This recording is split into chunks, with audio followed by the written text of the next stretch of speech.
All right, let's dive into a story that kind of came out of left field for a lot of people. The United States' sudden and pretty intense focus on Greenland.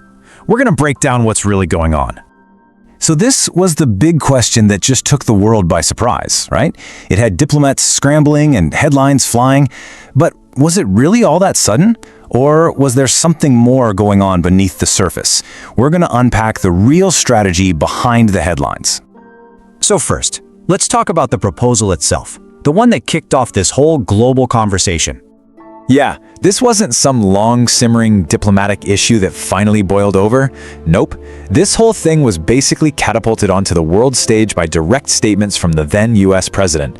It turned what might have been a theoretical idea into a very, very real political firestorm.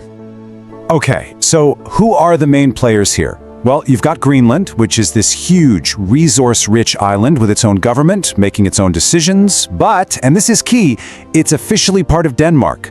That really complicated relationship is absolutely central to this entire story. So, why the sudden interest? I mean, really, why Greenland?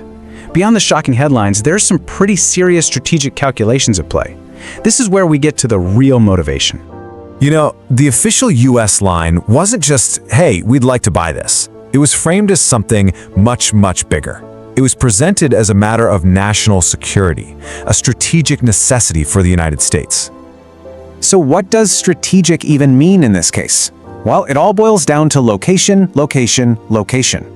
Greenland is this incredible vantage point for monitoring what Russia and China are up to in the far north. And get this, as Arctic ice melts, totally new shipping routes are opening up. Greenland sits right at the crossroads of these future trade superhighways, making it just vital territory for commerce and defense. Now, as you can imagine, a bold move like this was never going to go unanswered.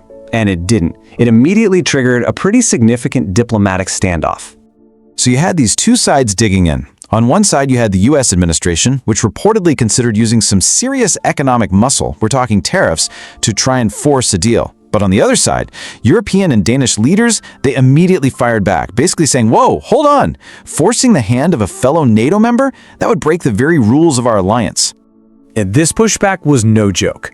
European leaders made it crystal clear. Any attempt to strong-arm a deal here wouldn't just be a problem with Denmark. No, it would cause real, lasting damage to international alliances that have been the bedrock of security for decades.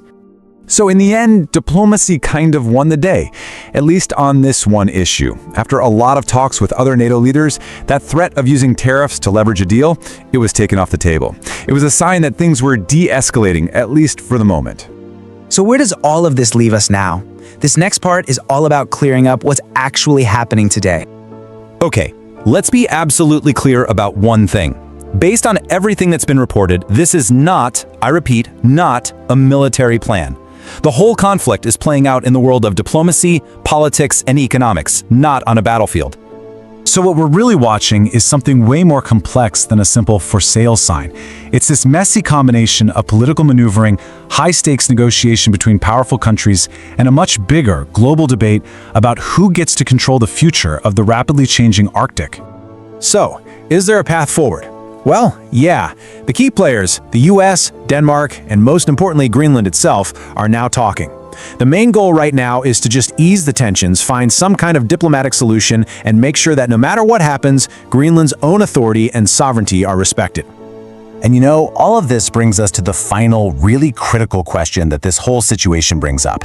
This was never just about one island. It's about a whole new frontier that's opening up because of climate change. So the question we're all left with is this. As the Arctic continues to melt and change, who is going to be the one to decide its future?